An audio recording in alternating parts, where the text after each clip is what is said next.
Hi, I'm Steven. I'm a Christian. Hey, I'm Aaron. I'm an atheist. This is Out of the Echo, where two brothers step out of their echo chambers to have one conversation About God, the Bible, and Christianity, and maybe aliens. On Friday, I believe it was. I was actually off work and got a text from you, and you were telling me that you had called into a YouTube live of some kind, and you had some questions about the universe. And the first thing that I saw was the title whenever you sent me the link, and it said aliens, demons, demon aliens. So I was intrigued by what you got yourself into. Why don't you tell people about that? Yeah. So normally I wouldn't think too much about aliens, but I recently was looking into like how big the universe is and different things like that. So it actually was recently on my mind. And so I happened to see that and thought I should call in. I talked to Jimmy Akins, and he is a smart guy. He looks like a cowboy, probably is a cowboy to be honest. Hmm. But he's so well read. And what I find interesting about him is he's thought through so many things. So I asked him a question. He gave me details about my question that I didn't know. And his response to one of my questions was, "Yeah, I made a video about that." Like he's on a different playing field of how much he's thought about this stuff. And I would love to pass the question on to you, but one thing is I recently looked into how big the universe is. And like it was news to me that how small our solar system is within our galaxy, and then how small our galaxy is within the universe. And so it made me wonder though, like, okay, my my old Christian worldview was that the universe was made for humanity.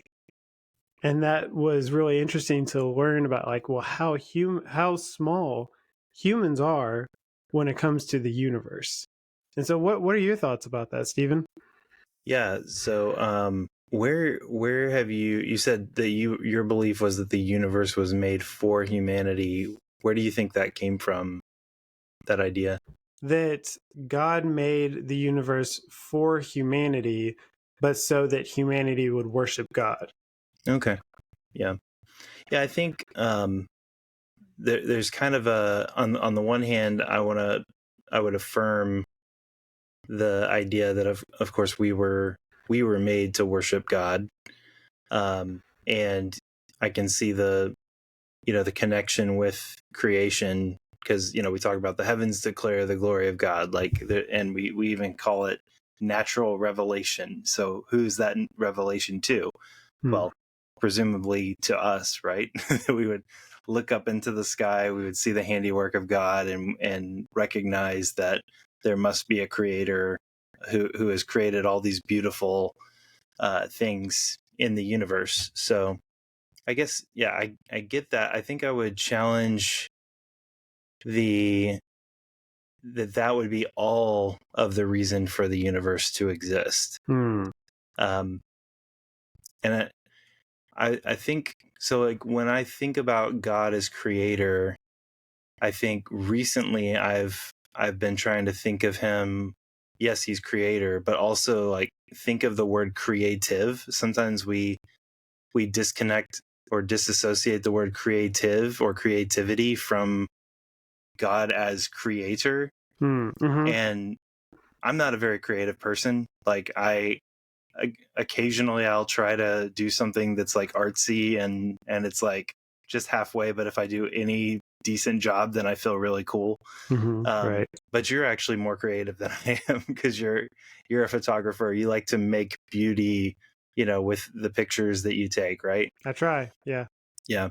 So you would be, I would consider you to be more of a creative than what I would consider myself.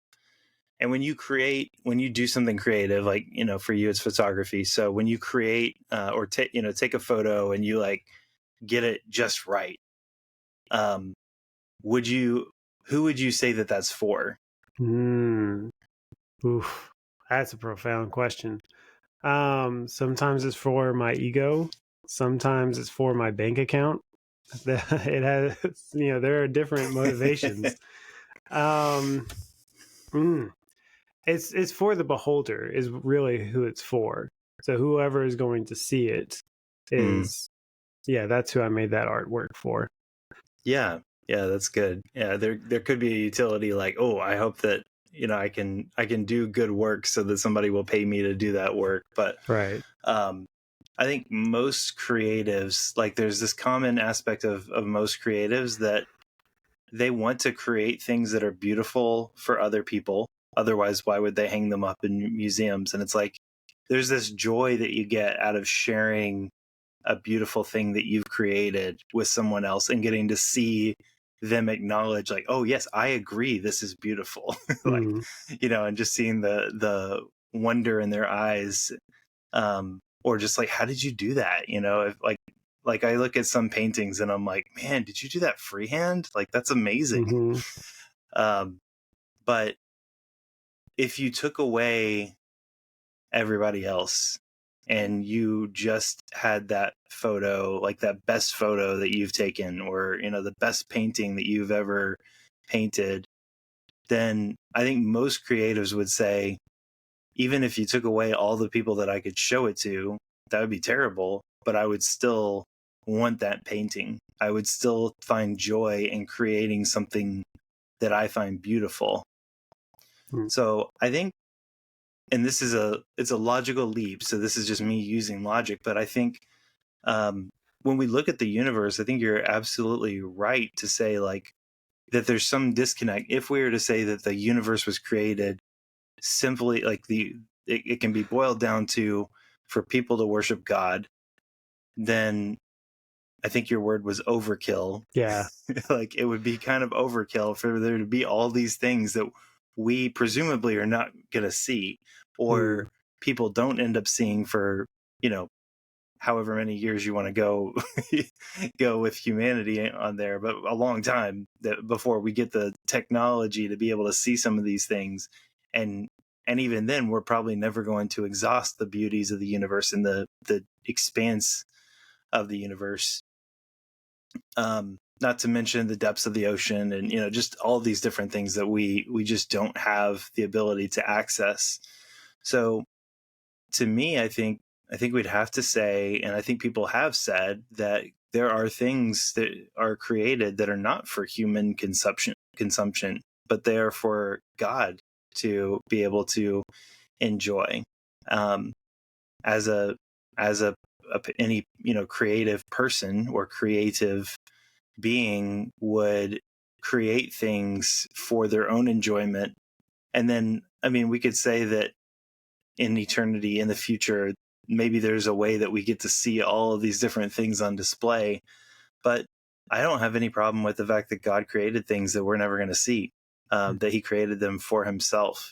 God existed in eternity past without people. Like, he doesn't need us. And so for him to create something, I don't think it has to have a intelligent beholder in order for him to find meaning in creating it. So that's my take. I also agreed with Jimmy Akin. I appreciated one of the things that he said was, yes, that's kind of surprising to me that the universe is so big and that we can't really, know all of it. And yet I find that God does a lot of things that I wouldn't expect. It's like, yeah, that's a good answer too. Right. Like that. And it goes back to something that I say a lot, which is that if there is a God who is infinitely, and fill in the blank, who is all good, all knowing, all powerful, way beyond my comprehension, then of course I would expect him to do the things that I don't expect. That I would expect him to be beyond my comprehension by definition. And so there are going to be things that he does that I'm like, oh, that's counterintuitive, because my intuition isn't his intuition. Absolutely. Man, I love that insight. Old Christianity definitely had some self-centeredness to it, in that, God created everything for humans, for what we can see. So why in the world would he create something that's outside of what we see? I mean, at that point, the ocean shouldn't be as big as it is because there's so much of that we can't even explore. And then Right. that's not even touching how big the universe is. But I love your insight. That's very interesting. I've never thought of God the Father as a painter painting the stars or anything like that, and just working on so much that we actually don't get insight on. But that does beg the question: the universe is so big, and He created so much that we don't see. Do you think there's more life out there that we don't know about? Yeah, I mean, it's a fun question to think about. There are a couple different ways that I would think about it. If there is, I have no opinion on if there is life outside of, our planet. But I think it's more of a question of how much would it surprise me if we were to discover something. And I think it would not be a huge surprise to me. I think we'd all be surprised if we find stuff like we're all going to be like glued to whatever, CNN or whatever it is, that we're watching during that time. But it would not at all surprise me for there to be something that is categorically life, like scientifically considered to be life somewhere else. A plant or, something unintelligent. That wouldn't really shock me to find, and I think it would be really cool to think about like what kind of weird stuff could grow on Mars or some other planet. I think the area that would be more interesting and surprising for me is if there is what we would call intelligent life on another planet or in another solar system somewhere else in the universe. That would be, and I don't know where the line is where we consider something intelligent life, but I would say if it's something, dog level, that would be really surprising to find some, sort of Bernese Mountain Dog out in Saturn or something. So even within the Milky Way, the sun that we have is just one of billions of suns within the Milky Way. And so learning that, well, there's a lot of chance for life out there. So I think we actually have the same view on aliens, in that it'd almost be surprising if there's not something else out there, just from the chances of how many opportunities there are for something to be living out there. I feel like there's got to be a chance that there's some intelligent life out there, but I think there's almost a 0% chance that it looks anything like us, just because the life would start adapting to whatever it lives on. And so it would be adapting to something different than Earth. Yeah. When you think of intelligent life, what do you think that looks like? Like I said, is this like an animal level intelligence, or is it like, I think I saw Neil deGrasse Tyson was talking about, like, if you took the difference between us and a chimp and you had an alien life form that was that much smarter than us, that we are, than a chimp, then it'd be like, instead of learning their ABCs growing up, they'd be learning quantum physics. Like, it would be just insanely intelligent to be that much of a leap. Are you thinking that level intelligent, or just like able to have some sort of understanding of what's around them? Yeah, he said something like Stephen Hawking would be at the level of their toddler, something like that. But I think if we were to ever see them, they'd have to be significantly smarter than us, because we haven't even made it to Mars. So we have no chance of getting to wherever they are. So to answer your question, what is intelligent life? I mean, even whenever dinosaurs were on the Earth, yeah, it was full of intelligent life, even though there were no humans on there. So yeah, I mean, I guess anything that's breathing, hunting, adapting to adapting to where it's at. That would be intelligent life, but for them to be smarter than us, it's just all speculation, really. We don't have any cold hard facts on what they might look like. The assumption that if there is something out there, you made kind of a leap, a little bit of a leap. So I just want to make sure that we follow each other.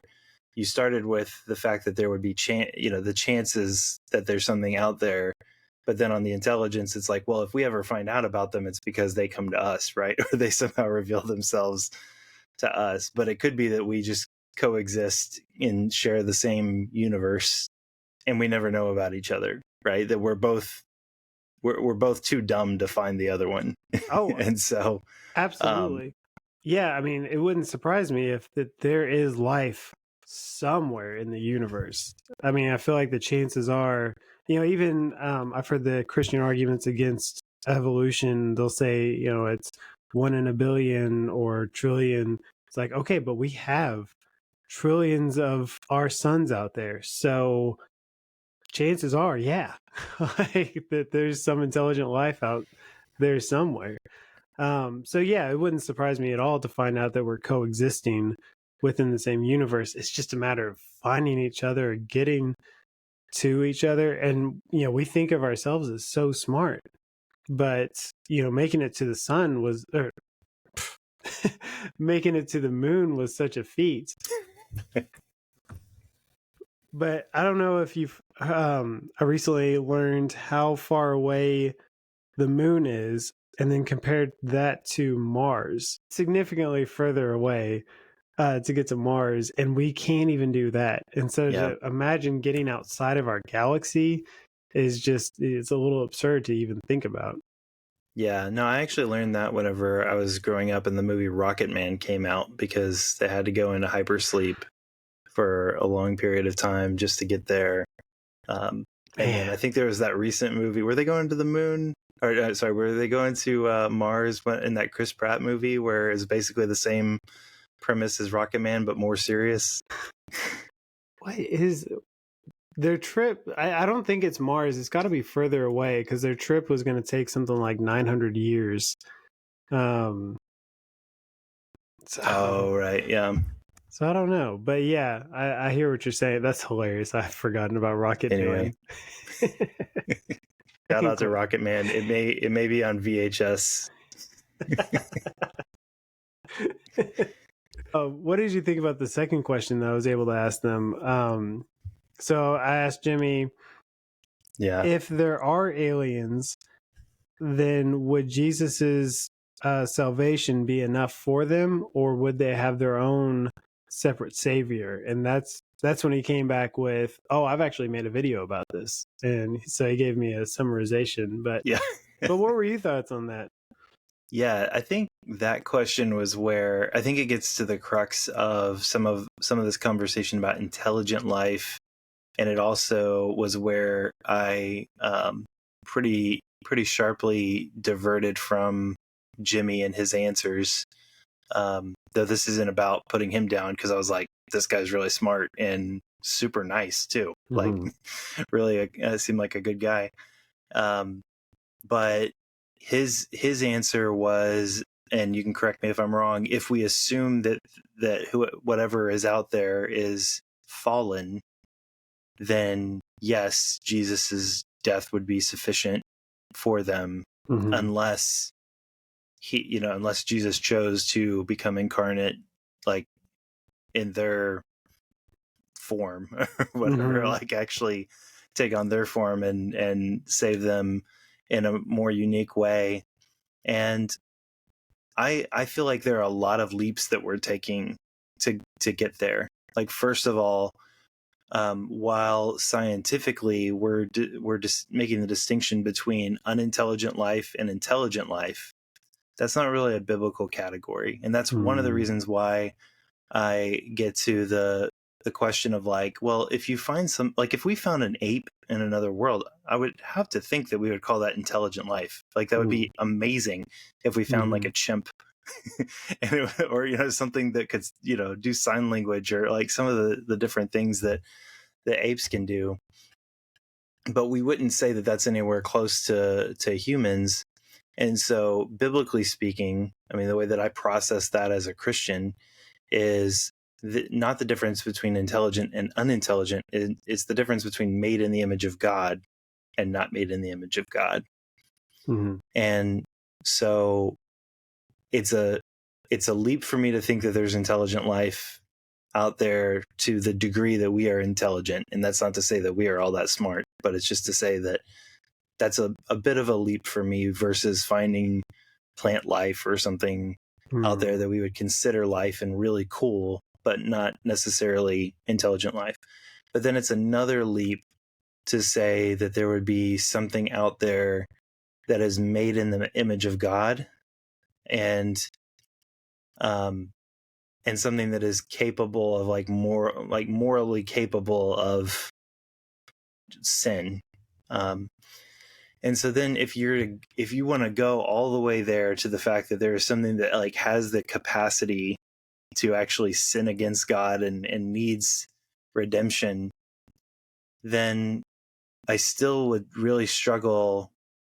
It would definitely be it would challenge my beliefs for sure if we were like, okay, here's something just like a human that we just discovered out there, and they behave in a similar way to us. You know, they're killing each other or they're lying to each other or whatever. And I think Jimmy seemed to think that something of a different species could be redeemed by Jesus. And I just struggle to even find the logic there. Not in the fact that Jesus wouldn't have like a death that's sufficient, but like, is it really intended for these aliens of another galaxy or whatever? And I actually, in processing that, I feel like we do have a category for something that's not made in God's image, but is capable of moral corruption, that has fallen, and that is not able to be redeemed by Jesus. You know what I'm talking about? No, what are you talking about? Angels and demons. So, or demons specifically. They are created beings who are not made in God's image, but they are capable of falling. They have fallen. And there's nothing that says, hey, if they just believe in Jesus or if they trust in Jesus, that they would be saved by his death and resurrection. And so I would, if we're going to make these leaps, and I don't necessarily believe that that's out there, but if we're to make these leaps to say that this thing is out there and all those things, and like, I've got a category for something that's fallen, that's not human, and it's not able to be saved by Jesus. So why would I immediately jump to say that whatever we find is able to be saved by the death and life of Jesus? I don't see that. So what do you think of that? That's interesting. No, I wouldn't have made that correlation. I actually do agree with Jimmy in saying that Jesus's salvation would be sufficient, for the fact that I think his argument was God is infinite. And so every attribute of God is infinite. Therefore, his forgiveness has no bounds. So therefore, his saving work can go to any part of the universe. I think that's what he's saying. And yeah, whenever we talk about intelligent life and salvation, it does bring up an interesting topic of like, okay, well, does that mean that dogs have to be saved? Birds have to be saved? Do they all have their own savior that we don't know about? You know, it gets really weird when you start thinking about that. And I think it brings up a odd topic when we talk about us being in the image of God. And what does that mean? So does that mean that God looks like us? Obviously, Jesus came in human form and was 100% man, 100% God. But so if there are aliens, would they look like us, or would they have a different image? And if they have a different image, does that mean they're under a different curse? like that, and also how far is the curse? The hymn, what is the quote from the hymn? His grace went out as far as the curse is found. Yeah, joy to the world, I think, is he comes to make his blessings flow far as the curse is found. And so that made me think like, okay, well, how far does the curse go? Because honestly, my assumption was the curse went through the entire universe, but maybe that's not the case. But also going back to the probability of aliens and intelligent life, I would say there's pretty much a 0% chance that there's aliens that have a similar image to as us. If there are aliens, they're going to be adapted to that planet that they live on. And so that just kind of raises the question of, do they have their own savior that's in the same image as them, and did they have their own exclusive fall that's different than our fall? I can't imagine there not being a fall. Like I just refuse to accept that we're on a planet that fell and other planets didn't fall. No. We've got to drop the link in the show notes, because I loved your reaction whenever he brought up the possibility of a race that was unfallen, and you were just like, well, lucky them. Like, you seemed very offended by the prospect of an unfallen race in some other galaxy. Man. Yeah. But I think you raise I think you raise a good point, because just as you were talking about like the logic of God being infinite, but you also have like, what are the mechanics of our fallenness and our redemption in the Bible, which are our unity with Adam. So are these aliens somehow united with Adam in such a way that they have become sinful? And then you have, of course, the correlating unity with Christ and his death and resurrection. And so that's where I just go like, I don't see how that would work. Now for the curse to have global, or I guess this would be beyond global, to have intergalactic impact throughout the entire universe, I think that we could say probably things like black holes, with star death, things like that could potentially be the equivalent of earthquakes and hurricanes that we experience here, that we would say like, well, that seems to be a result potentially of the fall, and a broken world or a broken universe. But I think that's different from saying that there is a life form that is united with Adam that is not made in God's image in the same way. And that's probably another topic for another episode, to even talk about what does it mean to be made in God's image. I think it's more than appearance and sort of the likeness. But I think, to your point, it would be hard to be like, oh, well, there are these things that are made in God's image in this other area. We didn't know about it. And I guess we're going to read in that that's like the sheep that are not of this fold that Jesus talked about. Like, I think that would be pretty far-fetched to say. Interesting thought, though. But yeah, when Jimmy talked about there may be a people group that didn't fall, that was really hard for me, because whenever, like, I vividly remember having some bitterness towards Adam and Eve and how they, messed it up for all of us.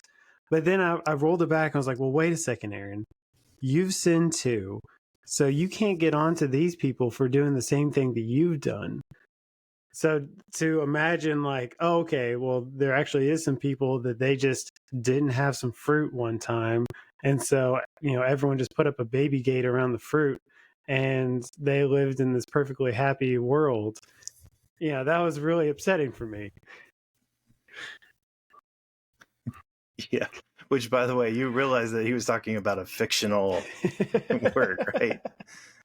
Like this. Yes. Still, it triggered me.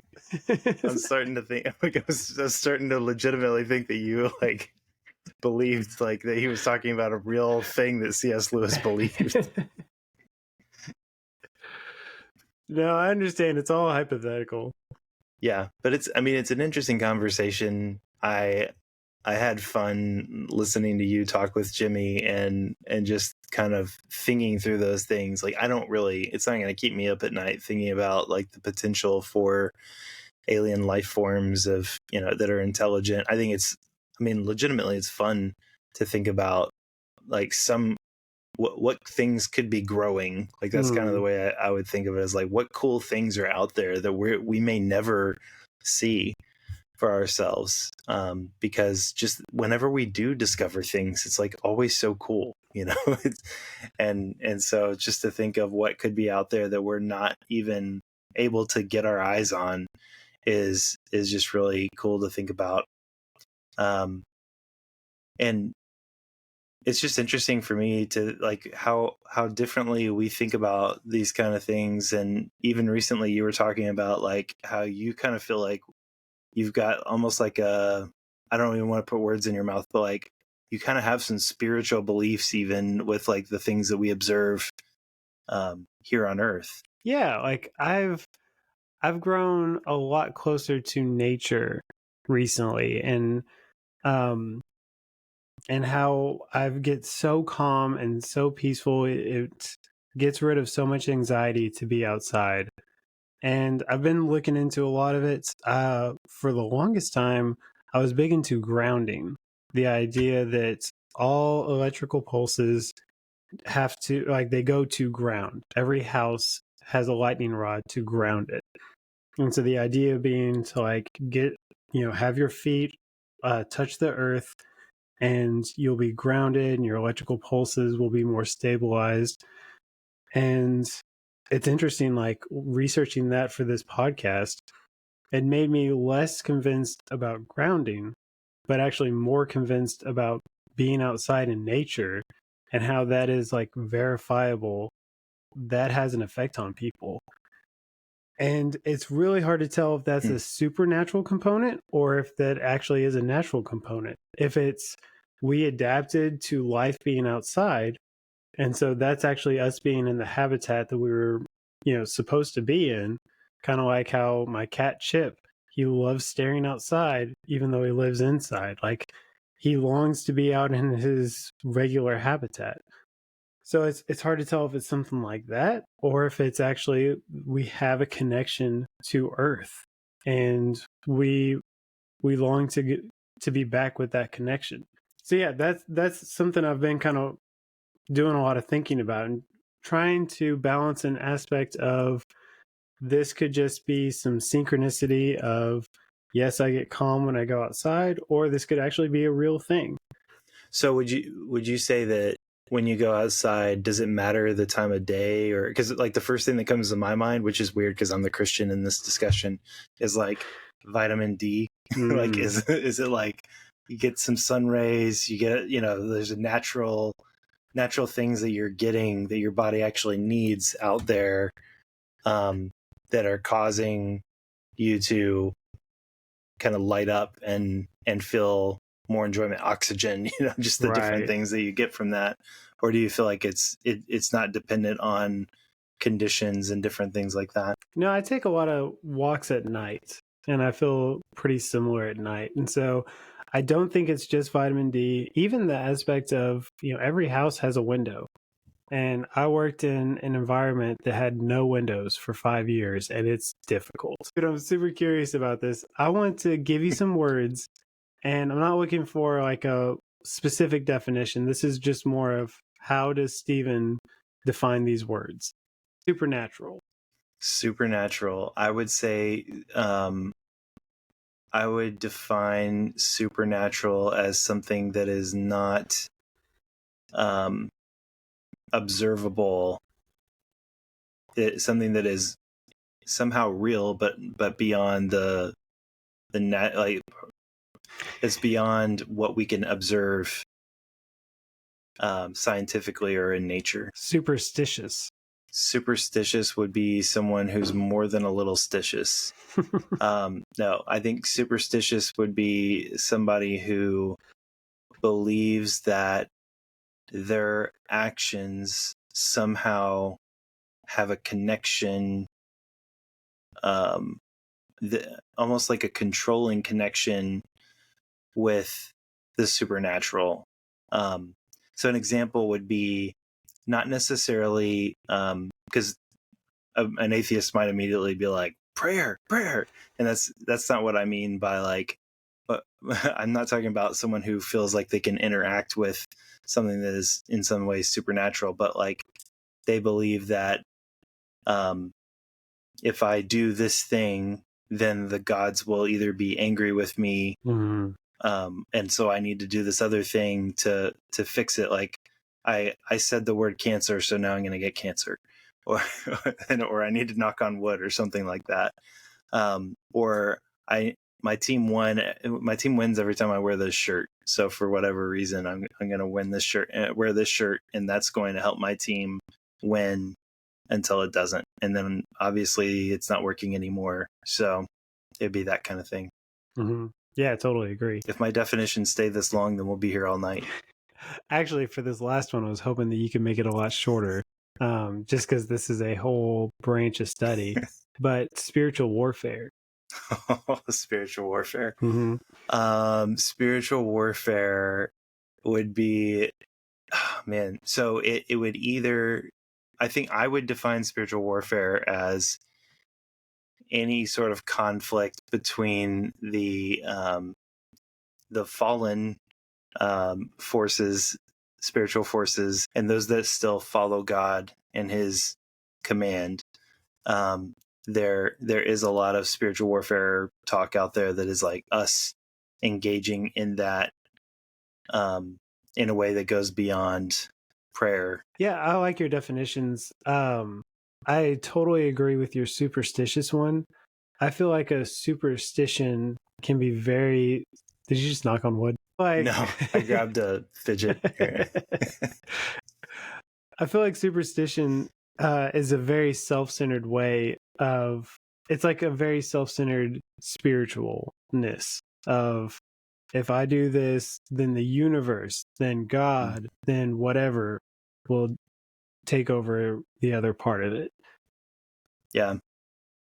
And honestly, I think that most people find themselves to act in superstitious ways. I certainly do, even as a person who doesn't actually believe a lot of what's behind that.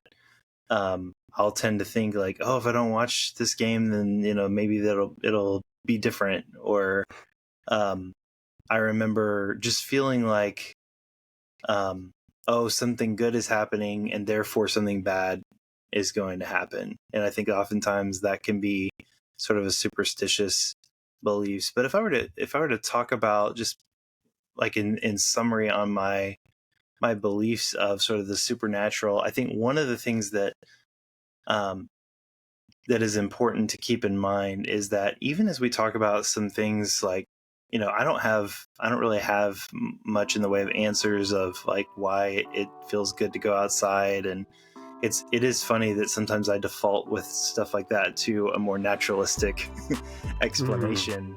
But I think part of the reason for that is that thinking in biblical terms, you kind of have everything, whether it's visible or invisible, is still considered part of the created order. And so even when we talk about spiritual warfare, we're actually talking about created beings aside from God, who obviously is engaged in that. But you're talking about created beings. And whenever we think about like whatever the invisible things are, the weird feelings that we get about stuff, or whatever, like, are we all connected in the universe, that kind of stuff, like whatever, if there is a connection, it's a created connection. If and I believe that God has created an ecosystem of which we are a part, and so we feel our participation in that. And so maybe that's vitamin D, maybe it's better access to oxygen, or maybe it's some other stuff that that you're feeling. But I tend to think of it in terms of like, there is the uncreated and then there's the created. And the only uncreated, the only one who gets to be in that category is the creator who created everything else. I wish that we could talk longer. We've already talked for a long time about these things, but it's just it's fun to think about all of this, and I don't know that there's a lot of application to what we've talked about today, other than it's been really fun. So Yeah, this is one of those subjects that there's no real tangibility to it. It doesn't matter if you're Neil deGrasse Tyson or just some Joe Blow looking at the sky. For the most part, we can all speculate about this stuff. yeah, that's true, because we all experience something, like we all have stories of whether it's the spiritual stuff, or we can all probably relate to, like, yeah, sometimes I just need to go outside. And so that question of how do we think about those things, like, we have different answers to that. And so it's interesting to kind of think about those things together for a little bit.